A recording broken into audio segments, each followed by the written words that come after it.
በስመ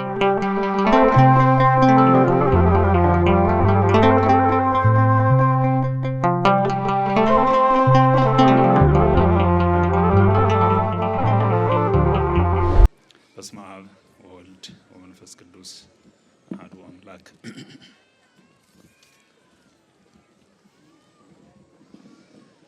እንኳን አደረሳችሁ። ወወፂኦ እማይ ተረህቦ ሰማይ፣ ከውሃው ሲወጣ ሰማይ ተከፈተ በሚል ርዕስ እንማራለን። ትምህርቱ የአቅርቦቱ ስነ ስርዓት የተለየ ካልሆነ በስተቀር የእያንዳንዱ ከተተከለው ድንኳን እስከ ተከተረው ውሃ ቅዱስ ውሃ እስከ ተሰበሰበው ሕዝብ ስብስብ ቅዱስ ስብስብ መንፈሳዊ ስብስብ ከእያንዳንዱ ተፈጥሯዊና መንፈሳዊ እንቅስቃሴ አንጻር ስናየው ትምህርት ነው በእውነቱ። እኔም ተናግሬ እንድጸድቅ እናንተም ደግሞ በዚህ በተለመደው ቅርጽ ወንጌል ተምራችሁ በጋራ እንድንጸድቅ ስለተፈለገ ነው። ከውሃ ሲወጣ ሰማይ ተከፈተ። ሰማይ ተከፈተ በሉልኝ እስኪ። ያላችሁት በሙሉ ተናገሩ። ስለሚያጸድቅ ሰማይ ተከፈተ በሉ እስኪ። ደስተኞች ናችሁ? በዚህ በመገኘታችሁ ደስተኞች ናችሁ ወይ? ደስ ብሏችኋል ወይ? እንኳን ደስ ያላችሁ። እኛ የምንፈልገው ቤተ ክርስቲያን የምትፈልገው የእናንተን ደስተኛ ሆኖ ማየት ነው። እናት የምትፈልገው የልጆቿን ደስተኛ መሆን ብቻ ነው። እርሷ ልትራብ ትችላለች። እርሷ ልትራቆት ላይሞላላት ይችላል። አለኝ ያለችውን ፍቅር ሳታተርፍ እየሰጠች የልጆቿን የፊት ደስታ ማየት ግን ምግቧም መጠጧም ነው። እናት ቤተ ክርስቲያን እኛ ደስተኞች ነን ስንልላት ከመስማት በላይ የምትደሰትበት ነገር የለም። ለዚያ ነው እናት ቤተ ክርስቲያን ደስ እንዲላት ደስ መሰኘታችሁ መናገራችሁ ጥሩ ነው። ዛሬ 1988ኛው የኢየሱስ ክርስቶስ በዓለ ጥምቀት ነው። የሚከበረውን ይሄን ድንቅ በዓል ለማክበር እናንተም እኔም በተለያየ መታደል ከዚህ ስለተገኘን ልንሰማ የሚገባንን ያክል ለመስማት እንሞክራለን። ወንጌል የተናገረው አራቱም ወንጌላውያን የጻፉት ሲነበብ ሰምታችኋል። ሙሉ ታሪኩንም ታውቁታላችሁ። የታሪክ አዋቂዎች ዘመን ነው ዘመኑ። ታሪክ ከማወቅ ነፃ የሆነ አእምሮ የለም። አይደለም የሚያጸድቀውን በዚህ ምድር የሚያከብረውን ሳይቀር ታሪክ የማያውቅ ትውልድ የለም። እንኳን የነፍስ የሳይንሱንም እውቀት ታውቃላችሁ። የነፍስ እውቀት አንደኛ ነው። የሳይንሱ እውቀት ደግሞ ደጋፊና ሁለተኛ ነው። ሁለተኛውን የሚያውቅ ማህበረሰብ አንደኛውን ሳያውቅ አልፎ አይደለም። የኢትዮጵያውያን አእምሮ መጀመሪያ የሚቀበለው ማርያም የሚለውን ስምና እውቀት ነው። ከዚያ በኋላ ሌላውን ለማወቅ አይከብደውም። ማርያም የሚለው ስም የትምህርት መድኃኒት የሆነለት ቅንጭላት አያውቀው የለም፣ አይሸከመውም። እውቀት የለም። እውቀት የመሸከም ጉልበት ያለው አእምሮ ከፈለጋችሁ ኢትዮጵያ ምድር ውስጥ ነው ያለው። የበላው ቅጠል ሳይሆን የጠራው ስም ነው። ከእናቱ ማህፀን ሲወጣ ጀምሮ ማርያም የሚለውን ስም ሰምቶ ያደገ አእምሮ ጠንካራ፣ ጉልበቱም ብርቱ ነው። ትከሻውም በጎና ክፉንም የመሸከም ጉልበት አለው። የእንደዚህ አይነት ክፉ ዘመናትን ጉድ ተሸክሞ ሊያልፍ የሚችል የኢትዮጵያ ሕዝብ ጀርባ ብቻ ነው። ለምን ካላችሁ ማርያም የሚል ስም አለና በአእምሮ። ማርያም በሉልኝ እስኪ፣ መግቢያ እናርጋት። ጥሯት፣ ጥሯታ ከሁላችን ጋር ትሁን። አዎ ዛሬ የምንሰብከው ወንጌል በእሷ አትሮንስነት ላይ የተዘረጋ ነው። የምንሰብከውን ወንጌል የምንሰብከው በእርሷ አትሮንስነት ላይ ነው። መጽሐፍ ቅዱሱ የጌታ ምሳሌ ነው። አትሮንሱ የእሷ ምሳሌ ነው። መጽሐፍ ቅዱሱን የምናስቀምጠው አትሮንሱ ላይ ነው። አትሮንስ የሌለው መጽሐፍ ቅዱስ የለም። ማርያም ያልወለደችውም አምላክ የለንም። የማርያም ልጅ ነው ዛሬ ተጠመቀ ምንለው። ተጠመቀ እንበለው እንጂ ተጠመቀ ያልነው ግን በማርያም በኩል በለበሰው ሥጋ አይደለም። የጥምቀት ታሪክ የጥምቀትም ታምር ሲነሳ የዚህ ሁሉ ታምር መዝገበ ታሪክ ማርያም ናት ወገኖቼ። ማርያምን ሳናነሳ ጥምቀትም በለው አጥማቂነት አይሰራም። መድኃኒት የሆነው ነገር የተገኘው በማርያም በኩል ስለሆነ እናም ጌታችን መድኃኒታችን ኢየሱስ ክርስቶስ የዛሬ 1980 ዓመት 88 ዓመት ወደ ኋላ ስንመለስ ወደ ድቅድቁ ጨለማ በሚደነቅ ብርሃንነት የመጣበት ዘመን ነው። ነቢያት ና ብለው ጠየቁት። በጠየቁት ጥያቄ በእርሱም ፈቃድ መሰረት ወደዚህ ምድር መጣ። ብዙ አይነት መምጣቶች አሉ። መጣልን መጣብንም የሚባሉ የመድኃኒታችን የኢየሱስ ክርስቶስ አመጣጥ መጣልን የሚባል ነው። መምጣትማ ከሆነ ዲያብሎስም መጥቶ ነበር። መጣብን ነው እንጂ የሚባለው። ዛሬም ዲያብሎስም ይመጣብናል፣ መድኃኔ ዓለምም ይመጣልናል። ከሚመጣብን ጠላት በላይ የሚመጣልን ጉልበት ይበልጣል። ከመጣብን ይልቅ የመጣልን ስለሚበልጥ የመጣብንን የሚመጣልን እያደቀቀ ይሄው ቁመናለን ዛሬ ድረስ። ነገም እንኖራለን። ከሚመጡብን ከሆኑብን ከክፎቹ በላይ የመጣልን የሆነልን ይበልጣልም ይበዛልም። የመጣልን ታሪክ ነው ዛሬ።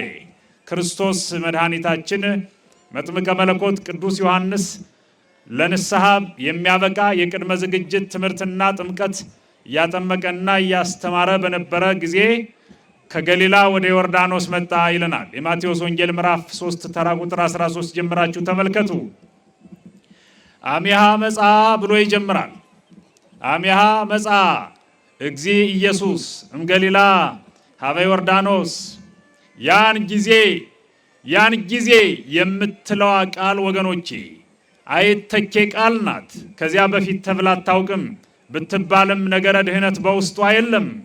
ከዚያ በኋላም አልተነገረም። ለምን? ክርስቶስ የተጠመቀ አንድ ጊዜ ነዋ። ወደ ዮርዳኖስ የሚሄድ አንድ ጊዜ ነው። አንድ ጊዜ መሄዱም በቂ ነው። አንድ ጊዜ ነው ወደ ዮርዳኖስ የሚኬደው። ለመጠመቅ የሚኬድ አንድ ጊዜ ብቻ ነው። መጠመቅም የሚፈቀደው አንድ ጊዜ ብቻ ነው። የልጅነት ጥምቀት። እንደ ዛሬ አይነቱ ጥምቀት በየዓመቱ ይደገማል። በየቀኑም ሊሆን ይችላል እንደ አስፈላጊነቱ። የበረከት ጥምቀት ነዋ። ዛሬ ሰዎች እንደሚሉት ስንሰበሰብ በየዓመቱ ድንኳን ጥለን የልጅነት ጥምቀት ልንጠመቅ አይደለም። የበረከት ጥምቀት ልንጠመቅ ነው። አንድ ጊዜ የሚባለው ጥምቀት ግን የክርስትናው ነው። ያም ኢየሱስ ክርስቶስ አሚሃ ያላት ማለት ነው። መጽሐፍ አሚሃ ያላት ያን ጊዜ ኢየሱስ ክርስቶስ ወደ በዮሐንስ እጅ ሊጠመቅ ወደ ዮርዳኖስ ሄደ። ልብ በሉልኝ ይሄን ነገር። አንደኛ ኢየሱስ ክርስቶስ መጣ ይለዋል። የመጣ ለኛ ነው። የመጣልን ለኛ ነው። ትውልድ በሙሉ በዓመተ ፍዳ በዓመተ ኩነኔ ዘመን በሕገ ኦሪት ስር በተጠለለበት ዘመን ሲመጣ መጣልን ብሎ እጁን ዘርግቶ ተቀበለው። ያልተቀበለውም አለ። ሶስት ዋና ዋና ነገሮች ከቃሉ እናያለን። በነገራችሁ ላይ ቆማችሁ ነው ያላችሁ። ብርድ ቆይቶባችኋል። የምትጓጉለት ስርዓተ ጥምቀቱም አለ። እሱ ስላለ ብዙ ባልል ጥሩ ነው። ዋና ዋና የምላቸውን ነገሮች እንድናገር እገድዳለሁ። የመጀመሪያ በሚል የምትይዙልኝ ያን ጊዜ ኢየሱስ ክርስቶስ ከገሊላ ወደ ዮርዳኖስ መጣ የሚለው ሶስት ነገሮች አሉት። አንደኛ ያን ጊዜ የሚለውን ያን ጊዜ ማለት ከዚያ በፊት ከነበሩት ጊዜያት የተለየ ነው። ከዚያ በኋላም ካሉት ጊዜያት የተለየ ነው። ኢየሱስ ክርስቶስ ወደ ዮርዳኖስ የመጣበት ጊዜ ከመጣ በኋላ የሰራቸውን ስራዎች ስናይ ልክ ነው፣ ያ ጊዜ የተለየ ነው እንላለን። በቀራንዮ በዕለተ ብስራት የተነገሩ አይተኬ ቃላት አሉ። ቅዱስ ገብርኤል ትጸንሴ ያለው፣ አሚሃ ያለው፣ ዮም ትሄሉ ምስሌ በገነት ያላቸው ቃላት አይተኬ ናቸው፣ መተኪያ ያላቸው። በነገረ ድህነታችን ውስጥም አንጓዎች ናቸው፣ ዋና ዋናዎቹ ናቸው። ወደ ጥምቀት የመጣበት ያ ጊዜ ወደ ስቅለት የመጣበት ያ ጊዜ ክርስቶስ ይወለዳል የሚለውን ይዞ ቅዱስ ገብርኤል ወደዚህ ምድር የመጣባቸው እነዚያ ጊዜያት ልዩ ጊዜያት ናቸው ለኛ ለዓመተ ምሕረት ልጆች። አዎ ሲመጣ ሶስት ነገሮች እናያለን። አንደኛው የኢየሱስ ክርስቶስን ትህትና እናይበታለን። መጻ ማለት ምን ማለት ነው? እስኪ አስቡት ወገኖቼ። ክርስቶስን መጣ ሲለው መጽሐፍ ዮሐንስንም ና ቢለው ዮርዳኖስንም ነይ ቢላት የሚችል ጌታ ኑ ማለት ሲችል እንዴት ሄደ ብላችሁ ትደነቃላችሁ እኮ። እንዴት ሄደ ኑ ማለት የሚችል ጌታ፣ ስልጣን ያለው ጌታ፣ አይሾሙት የተሾመ የማይሻር ስልጣን ያለው አባት አምላክ እግዚአብሔር ወደ ዮርዳኖስም ወደ ዮሐንስም ሄደ። ተመልከቱልኝ የትህትናውን ከፍታ። የትህትናውን ከፍታ ማሳያ ኃይለ ቃል ነው ሄደ ወይም መጻ የሚለው ነገር። መጣም በለው ሄደም በለው ኢየሱስ ክርስቶስ መሄድም መምጣትም ሳይጠበቅበት ኑ ሄዱ ማለት ይችል ነበር። ትህትናውን ተመልከቱ። ሁለተኛ ከዚሁ ሳልወጣ የመምጣት የመሄድን ነገር ነው። በተግባርም እንዳየነው በተወለደ ጊዜ የሰማይ መላእክት አልቀሩም። ከሩቅ ሀገር 2 ዓመት ተሰደው የመጡ የጥበብ ሰዎች አልቀሩም። ተኝተው የነበሩ የተቀሰቀሱ እረኞች አልቀሩም። ምን ይቀራል? የተኛ ተነስቶ የራቀ ቀርቦ ወደ እርሱ መጥቶ በሰማይ ቅዱስ ቅዱስ ቅዱስ እያሉ ያመሰግኑ የነበሩ መላእክት በዚያ ሲያመሰግኑ በዚያ አይተውት ዞር ሲሉ ደግሞ በረት ላይ አግኝተውት ሐሰስዎ በሰማይ ወበህዬ ረከብዎ ይላቸዋል ቅዱስ ያሬድ። በዚያ የነበሩ መላእክት ስብሐት ለእግዚአብሔር በሰማያት ይሉ የነበሩ መላእክት ዞር ሲሉ ቤተልሔም ላይ አይተውት ወበህዬ ረከብዎ እንዲል ወሰላም በምድር ስምረቱ ለሰብ ለማለት ወደ ምድር መጥተዋል። ሰማያውያን የመጡለት ሰማይና ምድር ሊመጡለት የሚችሉ እርሱ ግን ሄደ። የትህትናውን መጠን እዩልኝ አድንቁልኝ ለማለት ነው። ሁለተኛ የዮሐንስን ትህትና ልዕልና እንመለከታለን። በክርስቶስ ትህትና ስር የዮሐንስ ልዕልና ተገልጿል። የዮሐንስ ልዕልና ምንድን ነው ካላችሁኝ፣ ጥሩልኝ እንደ ዮሐንስ ማን አለ? እኮ ማን አለ ክርስቶስን ያጠመቀ? ሊቃውንቱ በዝማሬ ድርሰታቸው ውስጥ አካተው እንደሚሉት እሳተ ነዳዴ ኢተክህሎሙ ያጥምቁ አይደለም የሚለው ማን ነው? ራጉኤል በትጋሁ ወኢዮብ በጽድቁ። ኢዮብ ከጽድቁ የተነሳ ከፍ ያለ ስም ያለው ነው። ክርስቶስን ለማጥመቅ ግን አልታደለም። በዘመኑም የለም፣ በሕይወተ ሥጋም የለም። ኪሩቤል ትጉሃን ናቸው። ኪሩብ ትጉህ ነው። ከትጉሃን መካከል ኪሩብ ይምጣና ያጥምቅ አልተባለም። ዮሐንስ ግን ይሄን አደረገ። ሶበ ፈተው ወጽይቁም አለበት። ሊያደርጉ ቢመኙ እንኳን ኢዮብም ቢመኝ አልተገባውም። ተመኝቶ ከሆነ በጎ ምኞት ስለሆነ ሊመኝ ይችላል። ከመላእክት መካከልም ኪሩብ እንደዚያው አልተገባቸውም። ዮሐንስ ግን ይለያል። ሴቶች ከወለዷቸው ይለያል። ዮሐንስ የሚያንሰው በዓመተ ምሕረት ሰውነቱ በሐዲስ ኪዳን ሰውነቱ በእድል ፈንታ በጽዋ ተርታው ዛሬም በሕይወት ያለ በመሆኑና በተመሳሳይ ብልጫዎች ትንሹ ዮሐንስ ወንጌላዊው ቢበልጠውም የሚበልጠው ግን በታሪክ አጋጣሚ በብሉይ ኪዳንም በለው በዚህኛው አይደገም የሚባሉ ታሪክ የፈጸመ ዮሐንስ መጥምቀ መለኮት ነው። ምን ካላችሁኝ ናጥምቀኝ መባል ሲገባ መጥቶ የተጠመቀለት አምላኩ መጥቶ የተጠመቀለት እዚህ በላይ ትልቅነት አለ ወገኖቼ። ዮሐንስን እስኪ አስተውሉ። ክርስቶስ መጥቶ አጥምቀኝ ብሎ ዘንበል የሚልለት ዮሐንስ በራሱ የተደነቀበት የተጨነቀበትም ጉዳይ ነው ይሄ። አንዳንድ ነገሮች አሉ መንፈሳዊነታችን ከፍ ባለ ጊዜ የማንቀበላቸው፣ መንፈሳዊነታችን በቀጨጨበት ዘመን አልፎ የሚሄድ ሁሉ ምስጋናና የማይሆን ከንቱ ውዳሴ እንዲያልፈን አንፈልግም። በሪሞት ከንቱ ውዳሴ እንጠልፋለን ከሩቅ። የጽድቁ ነገር እየገባን ሲሄድ ግን ከንቱ ውዳሴ እንዲርቅ ከኛ እንሰራለን። ዮሐንስ ጌታን ለማጥመቅ ተመኝቶም አያውቅም። አጥምቀኝ ሲለውም ይሻላል። እመቤታችንን ይመስላል ይሄ ነገር። ትጸንሻለች ሲሏት እኔ በዘመኔ ድንግል ጸንሳ ድንግል እንደምትወልድ አንብቤ የምትጸንሰዋን ድንግል ላገለግል ተስፋ አድርጌ እየተጠባበኩ ጭራሽ እኔን ትጸንሻለሽ ትለኛለህ አይሆንም ስትል ተሰማላችሁ። እሷ ራሷ ሆና እኔ አልሆንም አልበቃም ለዚህ ጉዳይ ስትከራከር ትትናዋን እዩ። ዮሐንስንም ተመልከቱ። አጥምቀኝ አይሆንም እኔን አጥምቀኝ ብሎኝ ነው የሚዲያ ሰዎችን ጠርቼ ኑ ጌታ ላጠምቅ ነው ኑ የኔን ክብር እዩ ሳልል ኑ አድንቁኛ ጨብጭቡልኝ ሳንል እኛ ብንሆን ኑሮ ዮሐንስ አላደረገው አይሆንም ብሎ ሲከራከር እናያለን። ትህትናውን ልዕልናውን እናያለን። የክርስቶስ ትህትና የዮሐንስ ልዕልና የታየበት የክርስቶስ መምጣት ካተረፋቸው ለኛ ካተረፈልን ነገር ሁለቱ እነዚህ ናቸው፣ ትህትናና ልዕልና። ቅዱስ ዮሐንስ ወንጌላዊ ቅዱስ ዮሐንስ በነገራቸው ላይ ሁለት ዮሐንሶች አሉ በመጽሐፍ ቅዱስ፣ ወንጌላዊ ዮሐንስና መጥምቀ መለኮት ዮሐንስ የሚባለው።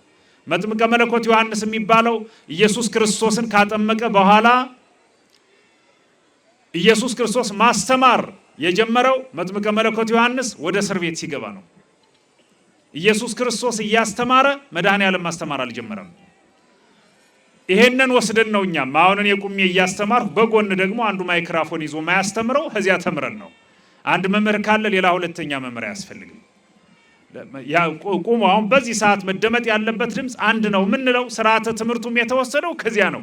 ዮሐንስ እያስተማረ በነበረ ጊዜ ኢየሱስ ክርስቶስ ዝም ነው ያለው። ዮሐንስ እስር ቤት ከገባ ጀምሮ ክርስቶስ ማስተማር ጀመረ። መከባበር የሚባለው ዮሐንስ እንደ መርሃ ግብር መሪ ወሰዱት፣ ክርስቶስ እንደ አስተማሪ ወሰዱት። የሐዲስ ኪዳኑን ዋና ነገር ወስዶ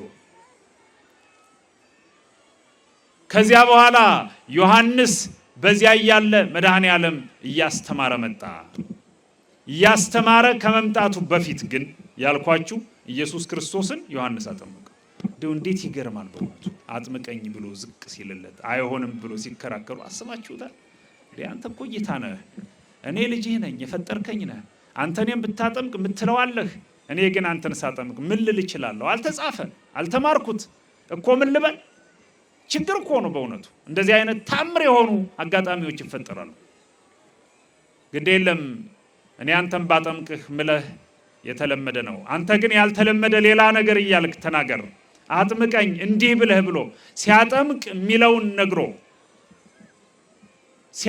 ሚለውን ነግሮ ተጠመቀ።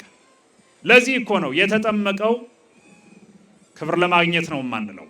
አኮ ዘነሳ በተጠምቆቱ ጸጋ ወክብረ ነው የሚለው። በመጠመቁ ክርስቶስ በረከት አላገኘም፣ ክብር አላገኘም። የምን ክብር? ክብር ሰጪ ነዋ። ከየት ነው ከማን ነው ክብር የሚያገኘው? እኛ ክብር ልናገኝ የምንችልበትን ጥምቀት አሳየን እንጂ በተግባር ተግባራዊ ወንጌል የተሰበከበት ዕለት ነው ወገኖቼ። ይሄ ክርስቶስ መምጣቱ ያስገኘን ሁለት ነገሮች፣ የክርስቶስን ትህትና የዮሐንስን ልዕልና፣ ሶስተኛ ግን የተሰራልን ሁለት ዋና ዋና ነገር። አንደኛ ኢየሱስ ክርስቶስ ወደ ዮርዳኖስ ለምን መጣ ነው። እኛ ዛሬ ተሰብስበን ድንኳን ጥለን እዚህ የመጣ ነው ኢየሱስ ክርስቶስ ሲሄድ አይተን ነው። ይሄው ነው። ሌላ መሄዶች አሉ፣ ሌላ ምልክቶች አሉ። በዋናነት ግን አሚሃ መጻ ሚለውን መሰረት አድርገን ነው መጠነ እዚህ ድንኳን ጥለን ብርዱንም ሌላውንም ታግሰን በቃለ እግዚአብሔር ሙቀት የምናድረው። ኢየሱስ ክርስቶስ ሄደ፣ እኛም እሱን ተከትለን ሄድን። የሄደው ወደ ዮርዳኖስ ነው፣ እኛም ወደ ዮርዳኖስ ነው ሄድነው። ዮርዳኖስ አንደኛ ወገኖቼ የጥንቱን ታሪክ እንደምታውቁት ዮርዳኖስ ውስጥ የሰዎች የህይወት ታሪክ የተበላሸበት መዝገብ እንደነበረ ይታወቃል። ሁለት ቃለ ጉባኤያት ነበሩ። ዲያብሎስ ያስፈረመን በስተት በተለይ ፈራሚ አካላት በጥንቃቄ እንድንፈርምም የምንማርበት አጋጣሚ። ፈራሚ አካላት በጣም ሲሰለቹ ይፈርማሉ። እንዲሁ በተለይ ፋይናንስ ላይ ሳይታይ አይፈርምም። መቼም ስለ ፋይናንስ አንድ ሰባኪ ቁሞ ሊያስተምር ፈልጎ እንዳልሆነ ታውቃላችሁ። በየትኛውም መንገድ የማስጠንቀቂያ ጽሁፎች ላይ ስትፈርሙ፣ የሽልማት ደብዳቤዎች ላይ ስትፈርሙ፣ የፋይናንስ ደብዳቤዎች ላይ ስትፈርሙ አስተውሉ ይሉናል አስተማሪዎች። ልክ ናቸው። ዲያብሎስ ፈረመ፣ በትውልዱ ህይወት ላይ ፈረመ። ሔዋን በትውልዱ ህይወት ላይ ፈረመች። ቢሞቱ ይሻላቸው ነበር እውነት ለመናገር። በእርግጥ ሞተዋል። የሞተ ሰው ፊርማ ነው ያ። የሞተ ሰው አያውቅ የምንለው ለዚህ ነው። በትውልዱ ያለማሰብ ለትውልድ የማያስብን ያክል የሞተ ሰው የለም በዚህ ምድር። አዳምና ሔዋን ዕፀ በለስን ከበሉ በኋላ ሙታን ናቸው። ሙታን ስለነበሩ የሚያደርጉትን አያውቁም። ከነበሩበት እስር ቤት ያወጣል የተባለውን ሁሉ አይናቸውን ጨፍነው ያደርጋሉ። ዲያብሎስ ተኮራምተው ሲያቸው ኑ እኔ ነፃ አወጣቸዋለሁ ፈርሙ የዲያብሎስ ባሪያ ነኝ በሉ ብሎ አስፈረማቸው። ሔዋን አዎ ያንተ አገልጋይ ነኝ አለች። ሔዋን አመቱ ለዲያብሎስ ተባለች።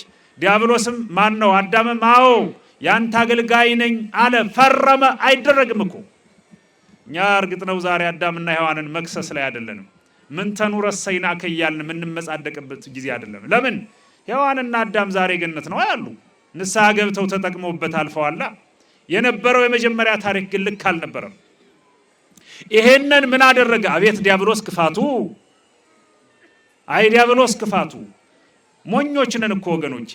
ዲያብሎስን ያክል ጠላት እኮ በዚህ ምድር የለንም። ሰፈር ለሰፈር ጎረቤት ለጎረቤት ሰው ለሰው የሚጣላው እኮ ባለማወቅ እንደው በጣም ሞኝ ስለሆነ እኮ ነው። ሰው ምን ያክል ዲያብሎስን ያክል ጠላት እያለን ዛሬ ሰላማዊ ሰልፍ ነው የወጣ ነው። በነገራችሁ ላይ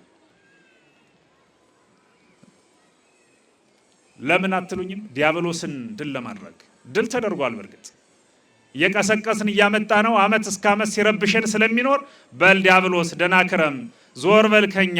ካህናቱ መስቀላቸውን ይዘው አረቅ እግዚኦ ምኔ ወእምነ ኩሉ ህዝብከ ወእምዝንቱ መካን ቅዱስ ዘዚአከ ሊሉ ነው ወደዚህ የመጡት።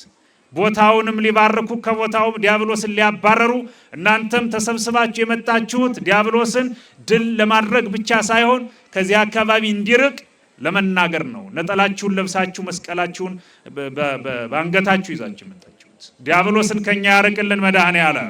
የመጣ ነው ለዚህ ነው። የመጣንበት ቁም ነገር ይሄ ነው። መድኃኔዓለም ወደ ዮርዳኖስ የሄደበትም ዋና ምክንያት ዲያብሎስን እምዝንቱ መካን እምዝንቱ ህዝብ የሚለውን ለመተርጎም ነው። እምኔ አይደለም። መቼም ዲያብሎስን ጌታ ሆርም ድህሬ ሰይጣን ሲለው ከኔ ብሎ አይደለም፣ ፈርቶት ወይም ከሱ ጋራ ምንም ያገናኘው ነገር ኖሮት አይደለም፣ ከህዝቡ ዞር በልለት ማለቱም አይደለም። እኛም ወደዚህ ስንመጣ መሰረታችን የኢየሱስ ክርስቶስ ወደ ዮርዳኖስ ላይ ያ የስህተት ደብዳቤ ተቀብሮ ነበረ። ዲያብሎስን ክፉ ነው ምለው ለዚህ ነው። ሰው የማይደርስበት ቦታ እንደ እብነ በረድ አይነት ላይ ጽፎ ውሃ የማያበሰብሰው ማቴሪያል ተጠቅሞ የኛን የሞት ታሪክ ሐይቅ ውስጥ ቀበረው፣ ዮርዳኖስ ውስጥ። አንደኛውም በሲኦል የሲኦሉ በዕለተ ዓርብ ተደምስሷል። የዛሬው ግን ኢየሱስ ክርስቶስ ና ወደኔ ካላለበት ምክንያት አንዱ ዮሐንስን ና ያላለበት እዚያው ዮርዳኖስ ላይ ይሰራለኝ እግረ መንገዴንም ብሎ ነው ሄደ ወደ ዮርዳኖስ ውስጥ ተቀብሮ የነበረውን የዕዳ ደብዳቤ ረግጦ አቅልጦ አጥፍቶታል።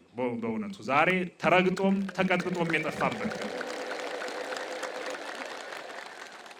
በሕይወት ታሪካችን ውስጥ ጉልህ የምንለው ታሪክ ይሄ ነው። የኛ የሞት ደብዳቤ የተደመሰሰበት ቅዱስ ኤፍሬም በድርሰቱ ወሰጠጠ መጽሐፈ ዕዳሆሙ ለአዳም ወለሔዋን ወረሰዮሙ አግዓዝያነ ነው የሚለው። ነፃ የወጣንበት ታሪክ የተከወነበት ዕለት ነው ወገኖች። በገዛ እጃቸው ፈርመው ዲያብሎስ ቀብሮት የኖረ ክፉ ነው ያልኋችሁ ለዚህ ነው። ለዘላለም ረግጦ ሊኖር ከስልጣኑ ላይሻር በእኛ ላይ ነግሶ እንዲኖር ፈልጎ ደብዳቤውን የቀበረበትን ቦታ ተመልከቱ። ዛሬ ግን አለቀ። ያ ከዛሬ 1988 ዓመት ወዲህ ያ ነገር የለም። ዛሬ ዮርዳኖስ ነፃ ነው። ዛሬ ዮርዳኖስ ውስጥ ይሄ የለም። እንደዚህ አድርጎ አጥምቀኝ አለው፣ አላጠምቅህም አለው፣ ተግባቡ። በጣላት አይደለም መተማመን የሚባለው። እሺ ብሎ አጠመቀው። ኢየሱስ ክርስቶስም ተጠመቀና ከውሃ ወጣ። ከውሃ ሲወጣ ሰማይ ተከፈተ። የትምህርታችን ርዕስ ሰማይ ተከፈተ ነው። ከውሃው ዘንበል ብሎ የኛን ሞት ገሎ በእግሩ የኛን የሞት ደብዳቤ ቀጥቅጦ አጥፍቶ አቅልጦ እርሱም ተጠምቆ ወጣ። ሲወጣ ሰማይ ተከፈተ። ሰማይ የተከፈተው ለስራ ነው። ወንጌል እንዲሰበክ ነው። ሰማይ ተከፈተ ስንል ሰማይን ቀና ብለን አይተን ሲከፈት የምናየው አይነት አይደለም። ታይተው የማይታወቁ ምስጢራት ተገለጹ። ተሰምቶ የማይታወቅ ምስጢር ተሰማ ማለት ነው። ሰማያውያን ነገሮች ተከናወኑ ማለት ነው። ሰማይ ተከፈተ ማለት ከሰማይ ድምፅ ተሰማ። ዝንቱ ውእቱ ወልዴ ዘአፈቅር የሚል የምወደው የባህሪ ልጄ እርሱ ነው የሚል ድምፅ ከአብ ተሰማ። መንፈስ ቅዱስ በርግብ አምሳል መጥቶ ክርስቶስ ራስ ላይ አረፈ ይለዋል። ሰማይ የተከፈተም የምስጢረ ሥላሴን ነገር ለማወቅ እንድናውቅ ሰማይ ተከፈተ። የምስጢረ ጥምቀትን ነገር እንድናውቅ ዮርዳኖስ ተከፈተ። ዮርዳኖስ ውስጥ ክርስቶስ ሲገባ ምስጢረ ጥምቀትን፣ ሰማይ ሲከፈት ምስጢረ ሥላሴን አወቅ። በእግረ መንገዱንም በጥቅሉ ነገረ ድህነት ተከናወነ ማለት ነው። የተከበራችሁና የተወደዳችሁ ኦርቶዶክሳውያን ለምን በዮርዳኖስ መጠመቅ አስፈለገው የሚለውን ነግራችሁ ልጨርስ። ከቃሉ ጋር ናችሁ? እግዚአብሔር ከሁላችን ጋር ይሁን። ለምን ዮርዳኖስ ተጠመቀ? ታላላቅ ሌላ ወንዞች እኮ አሉ በአካባቢው። ዮርዳኖስ ታሪካዊ ነው። በተፈጥሮም አንድ ቦታ ይመነጭና በሆነ ተፈጥሯዊ አጋጣሚ መሃል ላይ ተለያይቶ ራቅ ብሎ ሄዶ ደግሞ ይገናኛል። ክርስቶስ የተጠመቀው መገናኛው ላይ ነው። ዮር ላይ አይደለም፣ ሁለት ነው። ዮርና ዳኖስ የሚባሉ ሁለት ወንዞች፣ የሁለት ወንዞች ስም ድምር ነው ዮርዳኖስ የሚለው። ዮር አለ፣ ዳኖስ አለ። ሲመነጭ ዮርዳኖስ ነው። መሃል ላይ ዮርና ዳኖስ ነው። ሲገናኝ ዮርዳኖስ ነው። የተጠመቀው ዮርዳኖስ ላይ ነው፣ መገናኛው ላይ። ለምን? ቅድም ያልኋቸው አንደኛው የተቀበረው መገናኛው ላይ ነው። ሁለተኛ ደግሞ እኛን በጥምቀቱ አንድ ሊያደርግ ያለ ፍላጎቱን መግለጫ መንገድ ነው። ተለያይቶ መኖር በዳን በኩል ሄዶ በዮር በኩል ሄዶ ተጠምቆ ቢሆን ኑሮ በዮር በኩል ያለው ማህበረሰብ እንዴ ክርስቶስ እኮ የተጠመቀ በእኛ ነው፣ በዮር እኮ ነው፣ እናንተ እኮ የዚህ ታሪክ አጋጣሚ የላችሁም ብለው ሊመጻደቁ ይችሉ ነበር። በዳኖስ አካባቢ ሄዶ ቢጠመቅም እንደዚያው ነው። ሰው መከፋፈል ይወዳል። ሰው ምክንያተኛ ነው። ሰው ምክንያት ፈላጊ ነው። የእኛ ጌታ ግን አንዱ ላይ ሄዶ ተጠመቀ። ሁለቱም አንድ ሆኑ ማለት ነው። የዮርም የዳኖስም ማህበረሰብ አንድ ሆነ ማለት ነው። የተከበራችሁና የተወደዳችሁ መላ ኦርቶዶክሳውያን በዚህ ሰዓት ይህን ታላቅ በዓል እያከበራችሁ ያላችሁ በሙሉ ሁለት ነገሮች ብቻ ናቸው የትምህርት የጥቅል ይዘት ውስጥ የምናገኛቸው። የመጀመሪያው ዮርና ዳኖስ ዮርዳኖስ ተብለው የተጠሩበት ዘመን ላይ ነው ያለ። ኢየሱስ ክርስቶስ ዮርዳኖስ ላይ ነው የተጠመቀ የሚለውን ነው። ምን ማለት ፈልገህ ነው ካላችሁኝ፣ በዮርና በዳኖስ ምክንያት ልዩነት እንዳይኖር መምከር ፈልጋለሁ። አዎ፣ በወንዝ መለያየት እንዳይኖር፣ በወንዝ ጥግ ጥግ ይዘን መከፋፈል እንዳይኖር፣ እኔ የዚያኛው ወንዝ ነኝ፣ እኔ የዚህኛው ወንዝ ሰፈር ነኝ እንዳንል። ቤተ ክርስቲያን አንድ ናት፣ ክርስቲያኖችም አንድ ናቸው። የዚያኛው ወንዝም የዚህኛው ወንዝም የሚባል ክርስቲያን የለም። ለክርስቲያን እግር እንጂ ሀገር የለውም። ሀገሩ በሰማይ ነው። ሀገር እንጂ እግር እንጂ ሀገር የሌለን ለምንድን ነው? ወንጌል እንድንሰብክ ወንጌልም እንድንሰበክ እንድንጸድቅ እንድንባረክ ተፈጠርን እንጂ በዮርና በዳኖስ ተከፋፍለን ስንገዳደል እንድንኖር አልተፈጠርንም፣ አልተሰራንም ጭምር። ማተቡም ያስተምረን ይሄን ነው። ወንጌሉም ያስተምረን ይሄን ነው። ዮርዳኖስ ላይ መጠመቁም ከምክንያቶቹ አንዱ ይሄ ነው። አንዲት ቤተ ክርስቲያን የወለደቻችሁ ልጆቼ አንድ ናችሁ። በዚህና በዚህ ምክንያት እየፈለጋችሁ ታላላቅ ዛፎችን፣ ታላላቅ ተራሮችን፣ ታላላቅ ወንዞችን እንደ ጥላቻ ግንብ እየገነባችሁ አትለያዩ። ድልድይ አድርጓቸውና ጥምቀትን ድልድይ አድርጉና ተገናኙ ያለበት ቀን ነው ዛሬ። አንድ ያደረገን መድኃኔ ዓለም ስሙ የተመሰገነ ይሁን። አሁን እዚህ የተሰበሰባችሁ ሰዎች አንዳንዶቹ ከዚያ አንዳንዶቹ ከዚህ ከአራቱም አቅጣጫ የመጣችሁ ናቸው። ደስ የሚለው እኮ ይሄ ነው። ክርስቶስ ዮርዳኖስ ላይ ባይጠመቅ ኑሮ እኮ ይሄ ሁሉ ስብስብ አይገኝም ነበር። አንዱ ከጎንደር ይመጣል፣ አንዱ ከጎጃም ይመጣል፣ አንዱ ከሸዋ ይመጣል፣ አንዱ ከትግራይ ይመጣል፣ አንዱ ከደቡብ ይመጣል፣ አንዱ ከኢትዮጵያ ውጭም ይመጣል። ይገርማቸው። ግን አንድ ነን። የዮርዳኖስ የባህሪ ትምህርት ነው ይሄ። የዮርዳኖስ የባህሪ መገለጫ ነው ይሄ። ዮርዳኖስ ላይ የሆነው ታላቅ ነገር ይሄ እንድንሆን ነው። መጠን የስንት እናት ልጆች ነን? ንገሩኝ። እናታችን ስንት ናት? ንገሩኛ። አንዳንድ እንዳትሉ፣ አንድ ነው ያልኩ።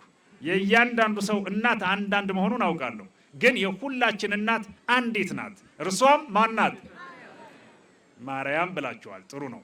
ግን ቤተ ክርስቲያን ብትሉ ደግሞ ጥሩ ነው። ቤተ ክርስቲያን በሉ እስኪ። ቤተ ክርስቲያን ስንል ማርያምን የምናገኝበት ቦታ ማለታችን እኮ። እንደዚህ እኮ ማርያም ስንል ደግሞ ቤተ ክርስቲያን ያለ ማርያም አላገኘናት። በማርያም በነሳው ስጋ እንታጥሪያ በደሙ አይደለም እንላት። ቤተ ክርስቲያን የተዋጀችው በዚያ በኩል ነው። እናታችን ቤተ ክርስቲያን ናት። አስተጋባ አተነ እንላታለን። ሰበሰበችን። አንተ እዚህ ነህ፣ አንተ እዚያ ነህ፣ አንቺ አንተ ሳትል ጾታ ሳትለይ ሰበሰበችን እኮ። ቤተ ክርስቲያን ለዘላለም ትኑር ወገኖቼ። አንድ ሆነን በተግባር የተገኘንባት ዮርዳኖስ ቤተ ክርስቲያን ናት። አማናዊቷ ዮርዳኖስ ቤተ ክርስቲያን ናት ወገኖቼ። የዚህ ዘመን የሚያምር ጠረን እንዲኖረው ህይወታችን ዮርዳኖስ ላይ እንጠመቅ። ዮርና ዳኖስ ዘንድሮ አይጠቅሙንም፣ ዘንድሮ አይሆኑም፣ አይረቡም። ካስፈለገ ይንጠፉ ይድረቁ፣ አይሆኑንም። ዳኖስም ዮርም የሚባሉ ወንዞች ለኛ ጠቅመውን የማያውቁም፣ ድሮም አሁንም አይጠቅሙም። ዮርዳኖስ በቂ ነው። ዮርዳኖስን ነው የምንፈልገው። አንድ ሁነን መኖር ብቻ ሳይሆን አንድ ሁነን መሞትም እንፈልጋለን። በረሃብ ከሆነ ሁላችንም በረሃብ ማለቅ፣ በሌላም ከሆነ ሁላችንም አንድ ሁነን ማለቅ። መኖር ካለብንም አንድ ሁነን መኖር ነው። ምን ማለት ነው ካላችሁ፣ በእኛ መካከል ዲያብሎስ አይሰራው ስራ የለም። አንተ እንዲህ ነህ፣ አንተ እንዲያ ነህ፣ አንተ እንዲህ ነህ እያለ እየከፋፈለ እያባላን እንደሆነ ስለምናውቅ ነው። እኛ የዮርዳኖስ ልጆች ነን። እኛ ዮርዳኖስ ላይ የተጠመቀው አባት የፈጠረን የእጆቹ ስራዎች ነን። የተለየ ሐሳብም ልዩነትም የለንም። እንዳይኖረን መስራት አለብን። ይሄን የምነግራችሁ ትምህርተ ወንጌል ነው። ትምህርተ ወንጌል ነው። ይሄ የአንድነት ወንጌል የሚሰበክበት። ሰማይ ተከፍቶ እኛ አይናችንን እንጨፍናለን ወገኖች። ሰማይ የተከፈተበት ዘመን ላይ እኮ ነው ያለ ነው። ሰማይ የተከፈተ እኮ እኛ ከሰማይ ያለውን እንድናይ ነው። ጆሮአችን ሰማይ ሲከፈት ጆሮአችን ይዘጋ። ሰማይ ሲከፈት አይናችን ይዘጋ። ሰማይ ሲከፈት አይምሮአችን ይዘጋ። ይከፈት እንጂ አይምሮአችን ይከፈት፣ አይናችን ይከፈት። በእውነቱ አፋችን ሳይሆን አይናችን ይከፈት፣ አፋችን ሳይሆን ጆሮአችን ይከፈት። ምን ሰማበት ተፈስሒ ደስ ይበልሽ የሚል የምስራች ምን ሰማበት። እስከ መቼ መከራ እንስማ? እስከ መቼ የረሃብ ዜና እንስማ? እስከ መቼ የልዩነት ዜና እናዳምጥ? ወገኖቼ ዘንድሮ መልአኩ ቅዱስ ገብርኤል ያስፈልገናል። ደስ ይበልሽ የሚል ቅዱስ ገብርኤል ያስፈልገናል። ደስ ይበላችሁ እንዲለን መልአኩን ይላክልን መድኃኔዓለም። ወደ ዮርዳኖስ የወረደው ሕዝብ ከተጠመቀ በኋላ ኢየሱስ ክርስቶስ ተጠመቀ፣ ለኛም ጥምቀትን ሰራልን። ዛሬም ወደ ዮርዳኖስ ወደ አማናዊቷ ዮርዳኖስ ወርደን ለመጠመቅ ይሄው ተሰልፈን እንገኛለን ነው። የተከበራችሁና የተወደዳችሁ ምእመናን፣ እንግዲህ ዛሬ ቀኗ አንድ በመሆኗ በዓመት አንድ ጊዜ የምናከብራት ቀን በመሆኗ በዚህ የተለየ እና በተለይም እንደኔ አይነት ሰዎችም መንበረ መንግስት ቤዛዊት ማርያም ድንቅ ባህረ ጥምቀት የሚከናወንበት ስፍራ ሆኖ እያለ በዚህ በመገኘቴ እጅግ በጣም ደስ ብሎኛል። ባድማዬ ስለሆነ ጭምር ማለት ነው። የቄስ ባድማው መንግስተ ሰማያት ናት። ግን መንግስተ ሰማያት ምንገባባት ባድማችን ደግሞ ቤተ ክርስቲያን ነች። መንበረ መንግስት ቤዛዊት ማርያም ከዛሬ 20 ዓመት አካባቢ ስለነበርኩ የዛሬ 20 ዓመት በኋላ ያለው 20 ዓመት የሞላችሁ 15 ዓመት የሆናችሁ ልጆች የማታውቁት ታሪክ ነው ዛሬ የምናገረው። እና ያውላችሁ 20 ዓመት ሙሉ ጠብቆኝ እኔን እዚህ ያስገኘ እናንተን ደግሞ 20 ዓመት አይደለም 20 ደቂቃ በማያቆዩ መከራዎች በእሳት መካከል እያሻገረ መድኃኔዓለም ይሄው ጠብቋቸዋል። ደስ ይበላችሁ ኦርቶዶክሳውያን፣ እግዚአብሔርን አመስግኑ። የዛሬ ዓመት እኔም እግዚአብሔር ከፈቀደ እንድገኝ ባልገኝም ብገኝም የራሴ ጉዳይ ሆኖ ደስ ብሎኝ እንድገኝ ከጀርባዬ አንድ ስራ እያየሁ ነው። ባህረ ጥምቀቱን ልትሰሩ አስባችኋል መሰለኝ። ልትሰሩ አስባችኋል። የራሳችሁን ነው። አንዳንድ ጊዜ ስራ ሲባል ምን እንደዚህ አይነት ስራ ምናምን ሚል ይኖራል። የራሳችሁ ስራ ነው ያልኳችሁ። ይሄ ማየው ዲዛይን የዛሬ ዓመት 1-2-3 ባለ ሀብቶች ሆናችሁ ብትሰሩት ደስ ይለኝ። ብዙ ሰው አያስፈልገው።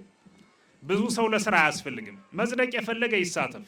ከዚያ ውጭ ግን በዚህ አጋጣሚ መምህር ክንፈን እያየው መምህር ክንፈ ካልተሳሳቱ ይሄ ድንኳን እሳቸው ያመጡት ይሆን? እንደዚያ ነው። እሳቸው ያሉበት አካባቢ ይታወቃልና ይሄም ባህረ ጥምቀት መምህር ክንፈ እንዲሰሩት ትእዛዝ ስጡ። እኔም ይኸው እያዘዝኩ ነው። ይሰሩታል።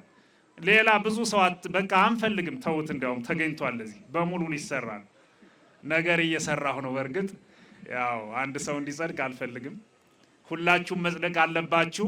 እኔ እንዲያው ማንቃት መንገር ደስታዬን ለመግለጽ ነው እንጂ ስራውን እናንተ ናችሁ የምትሰሩት። ይሄን የመሰለ ድንቅ ስፍራ ብዙ ትርጉም ያለው ከተማውን ሊመግብ የሚችል ሀብት ያለበት ቦታ ነው ከተሰራበት። በብዙ ነገር በጽድቁም በፋይናንሱም ዘርፍ። ስለዚህ ይሄ ሜዳ ዝም ብሎ ሜዳ ብቻ ሳይሆን የሚሰራበት እንደሚሆን የሚያሳዩ ዲዛይኖች አይቻለሁ። በርቱ። ሀብት ያላችሁ ስሩ፣ ገንዘብ ያላችሁ ስሩ፣ ጉልበት ያላችሁ ስሩ፣ በጎ ግንዛቤ ያላችሁም ስሩ። ዘንድሮ የምንፈልገው ገንዘብ አይደለም፣ ግንዛቤ ነው። ግንዛቤ ካለን ገንዘብ አለን። ግንዛቤ የሌለው ሰው ገንዘብ ቢኖረውም ያባክነዋል። ስለዚህ ስሩና ጽደቁ። የዛሬ ዓመት የተሻለ ሰፋ ብሎ ምን ብሎ እንዲያው ነገሩ ሁሉ ይሄ እንዳለ ያማረ ነገሩ እንዳለ ሆኖ በርቱ ለማለት ያክል ነው መልእክቴ። ኢየሱስ ክርስቶስ ከገሊላ ወደ ዮርዳኖስ መጥቷል። ሰማይ ተከፍቷል። ክርስቶስ ተጠምቆ ወጥቷል። እኛ በ40ና በ80 ቀናችን የምንጠመቅበትን ስርዓተ ጥምቀት የመሰረተበትና እርሱም በመጠመቁ ክብር ያገኘበት ሳይሆን የእኛን ዕዳ ደብዳቤ የደመሰሰበት እኛም እንድንጠመቅ መሰረት የጣለበት ቀን ነው ዛሬ። የተወደዳችሁ ኦርቶዶክሳውያን ታድላችኋል። ባለፈው የልደት አንድ አገልግሎት ላይ ስናገር ነበር። ዛሬ የምናገረዋለሁ። ዛሬ የመጨረሻዬ ነው። በነገራችሁ ላይ አገልግሎታችሁን ቀጣዩን አገልግሎት አስተካክሉ። ጨርሻለሁ። ሰላማዊ ሰልፍ ውጡ ማለት ፈልጋለሁ። ዛሬ ሰላማዊ ሰልፍ ውጡ። መቼም ዘንድሮ ሰላማዊ ሰልፍን ያክል የሚያስፈራ ነገር የለም። ሰላማዊ ሰልፍ የሚፈልግ አለ፣ ሰላማዊ ሰልፍ የሚፈራ አለ። ሰላማዊ ሰልፍ ውጡ ስንል ምን ማለት ፈልጎ ነው ሚላል። እኔ ወገኖቼ የፖለቲካ ፓርቲ አባል አይደለሁም። ፖለቲከኛም ሁኜም አላውቅም፣ ለሆንም አልችልም። እኔ የፖለቲካል ሳይንስ ባለሙያም አይደለሁም። የቤተ ክርስቲያን አገልግሎት ወንጌል ነው። ሰላማዊ ሰልፍ ውጡ ሁላችሁም። ዛሬው መፎከራችሁን ልንገራችሁ። ሰላም ለእናንተ ይሁን የሚል መፎክር ይዛችሁ ውጡ። የሚበላ ነገር ይዛችሁ ለሌላቸው ለመስጠት ውጡ። ሰላማዊ ሰልፍ። ልብስ ለሌላቸው ለመስጠት ተጨማሪ ልብሳችሁን ለመስጠት ውጡ። ዛሬ ሰላማዊ ሰልፍ። የቀበሌ 11 እና የአካባቢውን ማህበረሰብ ለማብላት ሰላማዊ ሰልፍ ውጡ። ራቁት የሆኑ ስንት ልጆች አሉ። የለመለመች ናት ከተማዋ፣ ውብ ናት ባህር ዳር ከተማ። ሁልጊዜም እንደምናገረው ባማሩ በተዋቡ ዘንባባዎች ስር ግን በረሃብ በበሽታ የፈራረሱ የሰው ልጆች አሉ። እነሱን ለማከም ውጡ። ሰላማዊ ሰልፍ ውጡና ወንጌል አስተምሯቸው። ውጡና አጽናኗቸው። አስፋልት ላይ ተኝተው አድረው እኛ ነጫጭ ለብሰን ወጥተን ባሕረ ጥምቀት ደርሰን ስንመለስ ስናያቸው እንዳይደብረን ተብሎ ከአስፋልት ላይ ጸድተዋል ልጆች እንደ ቆሻሻ። ባሕረ ጥምቀትን አክብረን ስንመለስ እነሱ ሄዶ አስፋልት ላይ ይተኛሉ። ውጡ። ሰላማዊ ሰልፍ እነርሱን ለመጎብኘት ውጡ ወገኖቼ። የኛ ሰላማዊ ሰልፍ ይሄ ነው፣ ሌላ ጉዳይ የለውም። እናግዛቸው፣ እናንሳቸው። የተራቡትን በማብላት ክርስትናችን ይገለጥ። ዮርዳኖሳዊነት ይሄ ነው። ምንድነው? ዳኖስና ዮር የሚባለው ይቅር ያልኋችሁ ለዚህ ነው። የኔ ወንድም እዚያ ተርቧል፣ የኔ እህት እዚህ ተራቁታለች፣ የኔ ወንድም እዚህ መታከሚያ አጥቶ እያለቀሰ ነው። ነጫጭ ለብሰን መገኘታችን እንደ ዕድለኛነት ቁጠሩትና ሰላማዊ ሰልፍ ያልኋችሁ ግን ያለ መርዳት ባይሆን እናስብ። እውነቴን ነው፣ ባይሆን እናስብ። መቼም ዘንድሮ ያለው ሰው ይጨክናል ብዬ አላምንም። የሌለው እየበዛ መጣ እንጂ ግን ካለን ነገር ለሌላው በመስጠት በዓለ ጥምቀትን እንድናከብር። በዓለ ልደትን ስታከብሩ ውጡ። ሰላማዊ ሰልፍ። ዶሮ ይዛችሁ ውጡ። በግ ካላችሁ አንዱን ጭን ቆርጣችሁ ለድሃው በመስጠት ሰላማዊ ሰልፍ ውጡ ብዬ ነበር። ዛሬም ደግመው እሱን ነው። የጥምቀትን በዓል በዚህ መንገድ እንድናከብር መልእክቴም ጭምር ነው። ያስተማረን እግዚአብሔር ስሙ የተመሰገነ ይሁን። በሰላም ዋሉ። እግዚአብሔር ይባርካችሁ።